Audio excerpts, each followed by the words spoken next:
Am I the asshole for telling my niece why I kept a distance from her and her parents growing up? I, 42M, have a niece Lily, 18F.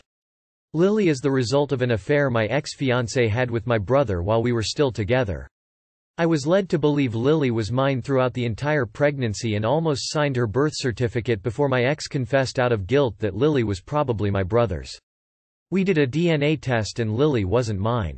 During my teens I got into an accident which left me infertile. The doctor said my chances of fathering a child were slim to non-existent, so you can imagine how crushed I felt when I discovered that not only I'm not going to be a father but I was also betrayed by two people I loved. It's been years since and I did well for myself. I'm the first in my family to attend university and I landed a high-paying job right after graduation. I own my own business, invest in property, and since I'm both single and childless I can spend my income however I please. My ex ended up marrying my brother. I'm somewhat cordial towards them but I can't bring myself to fully forgive them for what they did. And although I know Lily is blameless, whenever I see her I'm constantly reminded of how I was once overjoyed with holding her in the hospital thinking she was mine, so I can't bear to look at her for too long. I didn't visit her growing up, didn't take her on fun trips or give her lavish gifts like I did for the rest of my nieces and nephews. I wasn't mean or hateful to her but I will admit I kept my distance. When my oldest nephew turned 18 I decided that I will pay for his college education since I could afford it while his parents couldn't. I even rented him one of my apartments for cheap so he wouldn't have to worry about money and could focus on getting his education. Since then I did the same thing for two of my other nieces. Last week Lily approached me during a family event and inquired if I could pay for her education. I told her no. She then called me a jerk and asked why I was so distant towards her and her parents to the point where I couldn't even do her the same favor I did for the rest of her cousins. I told that her parents have enough money to afford her education and asked her how she could possibly expect me to be okay with watching my ex and brother who had an affair behind my back play happy family in front of me. After that Lily got quiet for the rest of the event and left early. I later got a call from my ex yelling at me for ruining her family. Apparently she and my brother didn't bother telling Lily about what they did to me all those years ago and now she is so angry at them that she decided to go live with her BF's family.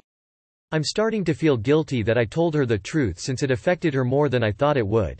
But at the same time she is grown enough to know the truth and I don't think I could have lied to her face even if I wanted to. Am I the asshole? Quick edit, update. For those asking why it was so hard for me to look at Lily all those years, here's a couple of reasons to sum it up. 1. My ex and I began dating when we were 13 and broke up when we were 24, so 11 years. She knew about my infertility issues and how much I wanted to be a dad and still led me on to believe the baby was mine. 2. I named Lily when she was born since I always liked the name and wanted to name my daughter that. My ex didn't change her name even after it was discovered she's not mine. 3. My brother and I look alike.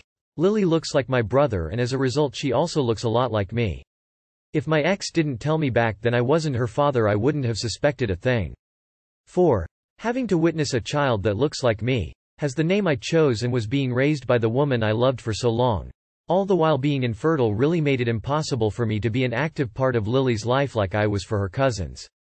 Not out of resentment to her, but for the sake of my mental health. I decided to listen to some of your advice and text Lily. I asked her if she would like to meet up and have a conversation about all that went on since like you said she does deserve some answers. She hasn't replied yet, if she will I'll update. Not the asshole. As someone in a family who likes to keep secrets, thank you for telling the truth. She deserved to know it and she will appreciate it in the long run. It also gave her understanding on why her uncle treated her so differently, which clearly has plagued her. I'm sure her parents are upset to be caught in their lies for the second time in nearly 2 decades, but they are their lies. They are responsible for their lies and the consequences of them. They should have told their own daughter first. Someone was going to tell her eventually, inside or outside the family. I think your ex and brother made an unwise choice in marrying. Sooner or later, something was bound to happen. The only way they could have prevented it is by telling their daughter why you stayed away from her. Unlike some here, I don't think you are at fault for treating her differently. Given the situation, I think it's remarkable you talked to her and her parents at all. Not the asshole. I think ex and brother are the asshole for their decisions and not explaining to Lily for 18 years. Not the asshole. Your ex and brother should have talked to her. Sounds like maybe she's asked them why you were distant with them and never got a clear answer, but she did now. Did her parents know she was coming to you to ask you to pay for her education? If so, what did they expect? For you to jump and gladly do it? They are the not the asshole. This is the problem with families keeping secrets they don't stay secrets. They should have told her when she was old enough to understand so that she would be caught by surprise when she found out. And it was only a matter of time before she did. What comes around goes around. Not the asshole. The basic issue is that if Lily's parents can afford her education, then it's not your responsibility and she had no business asking you in the first place. Of course, the truth about her paternity was also bound to come out. I'm constantly amazed that people believe secrets such as these can be kept indefinitely. Wonderful that Op is paying for other nieces and nephews' education. Lily will be fine. Not the asshole all the way. You didn't treat Lily harshly, and you didn't show any resentment. That's all great. To the others calling you an asshole because you treat her different, they're just wrong.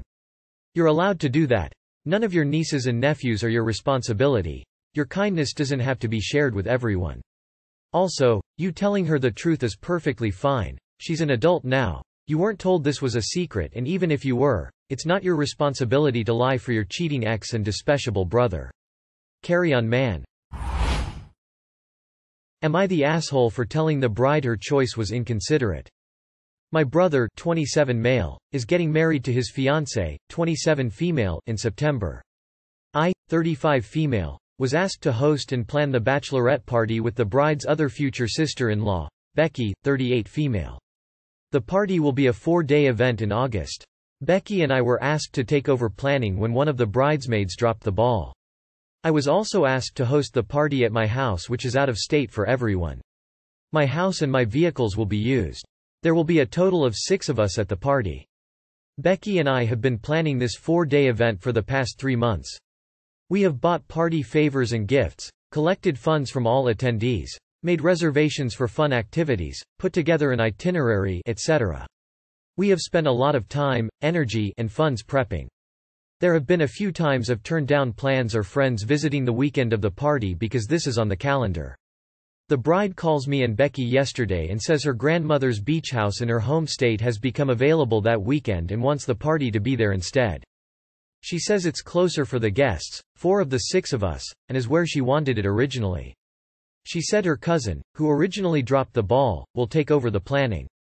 The bride says she's been thinking about this for the past month and didn't want to loop us in until she officially decided. When she shared this, I was a bit frustrated, and I told her canceling something like this for a different location was basically pulling the rug out from our feet and being inconsiderate to the fact that Becky and I A.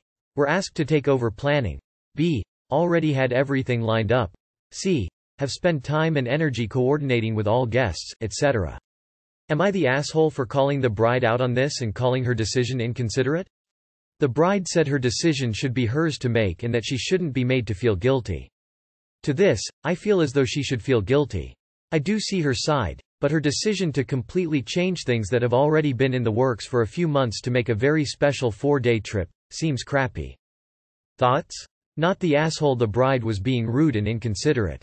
Not the asshole. Bride was incredibly rude and inconsiderate. Seems like she didn't even acknowledge your hard work. And maybe I'm just getting old, but is a 4-day bachelorette party the normal thing to do? When my friends got married, we went out to the bar or had a party at someone's house. This seems so over the top. Not the asshole. I hope you kept receipts.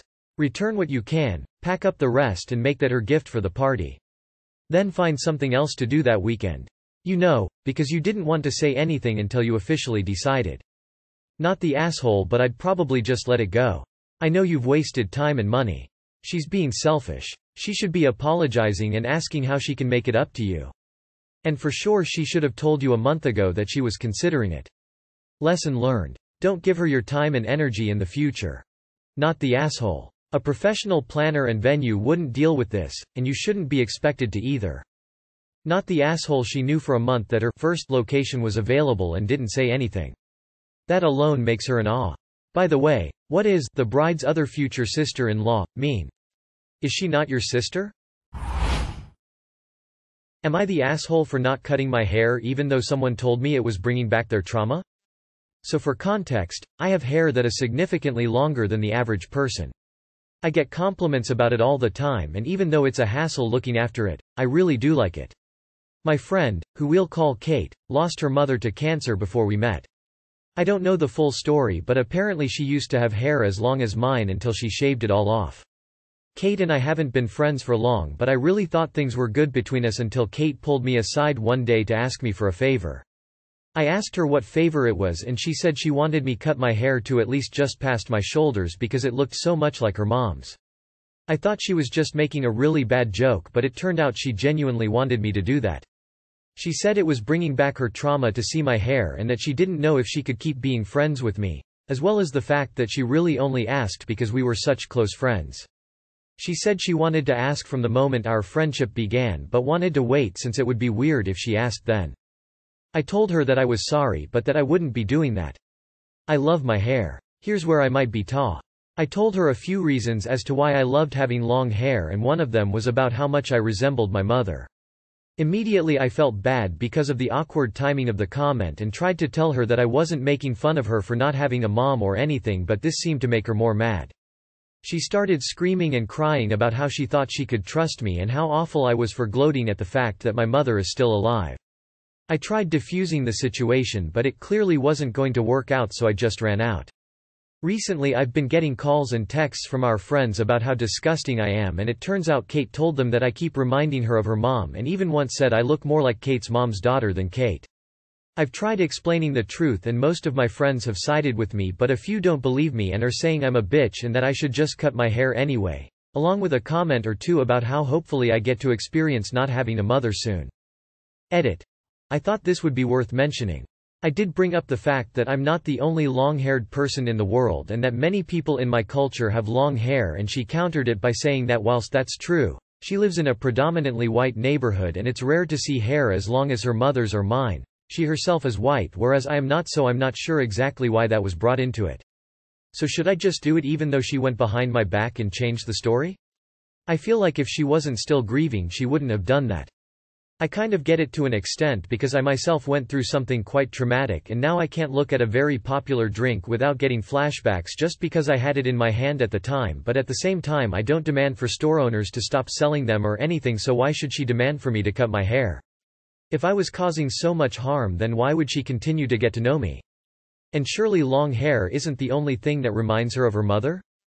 And why would she immediately get so emotional and start screaming at me? Surely in that situation she'd be pleading? It's not like I share a striking resemblance to her. I don't even look remotely like her mother, it's just the hair length. Double edit. For those saying I should cut her and the people who sided with her off, I totally hear you. Those few friends that did side with her had no right to act that way and make those comments about my mom. Especially knowing that there was no way of definitely knowing who was telling the truth since they weren't even there. But to me, Kate is just someone who is handling the loss of her mother poorly. So now I'm not sure what to do with my hair and what to do with our friendship. Last edit. I'd just like to clear up a few misconceptions about me talking about my own mother. My comment was in no way me bringing up the fact that my mother was still alive. I just got a bit nervous at how insistent she was being and started trying to justify why I wouldn't be doing so. I know it was a stupid comment to make, but in no way was I showing off the fact that my mother is still alive. Not the asshole. If she has trauma, she needs therapy, not for all people with hair like her mom's to cut their hair. Not the asshole. You don't have to set yourself on fire to keep others warm. Do not be pressured into doing this. Seriously, do not cut your hair. Things to consider. 1. Is Kate going to expect every girl with long hair in your school to cut it? 2. You shouldn't have to make physical changes to your appearance for a friend ever. 3. Kate needs to come to terms with the fact that people have long hair. 4. If she can't be friends with you because you have long hair, then this is not a friendship you should be in. The friends the responses, "Are you cutting your hair?" and report any death comments to a member of staff at school. I suggest that you speak to your teacher about this anyway. It is inappropriate and there may need to be a discussion about bodily autonomy. Not the asshole. The world can't protect her from all of her triggers. It's your hair. She needs to address her grief, not force people to help her ignore it. Not the asshole. This girl needs to grow up and get counseling. Yes, losing her mom was hard and sucks, but she can't ask every person with long hair to cut it or get upset every time she sees someone with long hair. Friends or not, that's unreasonable. NTA. Even by mentioning your mother, you are definitely not the asshole. She brought up her mother to try manipulate you to cut your hair. You brought up your mother to justify why you won't do it. I suspect her issue is plain jealousy. And then trying to argue that her argument was valid because that's a predominantly white area, makes it even worse. Not the asshole. It's your hair, you get to decide. If it's really re-traumatizing her this badly, she needs some grief counseling and therapy outside of that. Am I the asshole for offending my ex's parents after they tried to get us back together? I am 38 female. I was in a relationship with Mark, 42 male, for 9 years. Mark was a widower with 2 kids when we met. His kids were not able to handle Mark moving on, so we discussed going slow and giving them room to accept it, and if not, when they were both out of the house we could proceed at a faster pace. I was fine with that because I never wanted to push. So we dated but didn't live together or anything. Mark did therapy with the kids and had them speak to individual therapists to try and help them deal with their grief and to help them understand that he deserved to be happy. The kids were always very distant and cold toward me. I never pushed, but I did attempt to form a bond with them. But it always felt like I was being dismissed. Fast forward to both of them being out of the house, and they had expressed that they were uncomfortable with visiting the home if I were to move in, and that they would not be able to treat me like part of their family. Mark wanted us to give it a little more time and maybe go out to visit as a couple before things progressed. So a couple of months after that we went out, along with his parents, to see his kids and to spend time all together. They ignored me for the most part. The one time I wasn't ignored, someone mistook me for their mom, and the younger of the 2 kids snapped at me for not being quicker with my no in response. They attempted to take everyone out for dinner except for me. When the night came they claimed they could only get a table for 5, not 6, and that it was a family dinner so it should be me left out. It was after this I realized, despite Mark standing up for me, that I could not do it. I told him his kids would never be okay with me, and I had waited for 9 years and they were still treating me like some pushy intruder who didn't even deserve casual friendliness. He was devastated, his parents were upset, and on and off since our breakup they were in touch to check on how I was doing. They then tried to set me up on a date with Mark a few weeks ago. I told them they needed to put that to rest because it was not going to happen. That I was moving on with my life and they needed to let us all do the same because it was not healthy for us to be together. They said Mark and I love each other, and I said we did, but that I loved myself enough not to tie myself forever to a man who has kids who will never, ever come to terms with his moving on. That I had my dreams of a family and it was not something I would sacrifice or carry out with someone who has family who would treat them badly. They said I was unfairly blaming the kids and took offense to my not loving Mark enough to endure it. I felt bad because maybe I was too harsh? Am I the asshole? Not the asshole. If they try to approach you again, just tell them that it's not their place and you're done discussing this topic. Mark was allowing his kids to get away with controlling the situation, and if you ever did have kids with him, his older children would treat them the same as you. Just avoid, block them and work on moving on with your life. 9 years was a long time to wait for them to come around. It was brave of you to leave the relationship. Wish you all the best. If you had stayed and had a kid, your kid would have been ostracized by his or her half-siblings. NTA. Not the asshole. It is very healthy to stop a situation in which you know you will never be happy. Those kids on the other hand sound a bit like spoiled brats. Maybe your ex-boyfriend shouldn't have waited this long to make it clear to them that he wants to move on. Not the asshole. You decided to do what's best for you. Nothing wrong with that. You really did try, for years, to be accepted. How are you expected to spend your time with someone who can't stand you? Nope, you have to think of yourself sometimes. Not the asshole. But you should have known after a few years that the kids were never going to accept you. They said I was unfairly blaming the kids. No, it's not unfair, it's the truth. His kids don't want him to be happy. Not the asshole. But Mark's kids sure are big ones. Mark a little for not putting a foot in their adult asses over their treatment of you. Yes, you are better off without their toxicity.